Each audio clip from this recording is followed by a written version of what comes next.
প্রধানমন্ত্রী নরেন্দ্র মোদী তিনিও সমবেদনা জানিয়ে টুইট করলেন, তিনিও ঘোষণা করলেন যে 2 লাখ টাকা দেওয়া হবে। তিনিও আনন্দপুর নিয়ে, এই মর্মান্তিক ঘটনা নিয়ে শোকাহত সেটা জানালেন। কিন্তু মমতা বন্দ্যোপাধ্যায় কোথায়? প্রধানমন্ত্রীও শোক জ্ঞাপন করে ফেললেন, মুখ্যমন্ত্রী এই রাজ্যে তিনি আসতে পারলেন। এই মুহূর্তে ব্রেকিং নিউজ। কখন আসবেন দিদি?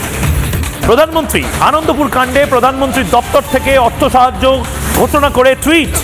প্রধানমন্ত্রী শোক জ্ঞাপন করেছেন এবং মৃতদের পরিজনদের 2 লক্ষ টাকা করে অর্থ সাহায্যের ঘোষণা প্রাইম মিনিস্টার্স অফিস বা পিএমও। আহতদের 50,000 টাকা করে অর্থ সাহায্য ঘোষণা করলেন নরেন্দ্র মোদী। পিএমও থেকে tweet, an ex gratia of 2 lakh rupees has been announced। নির্দিষ্টভাবে এই টুইটটি করা হয়েছে। মৃতদের পরিজনদের সমবেদনা জানিয়ে টুইট করেছে পিএমও, প্রাইম মিনিস্টার্স অফিস।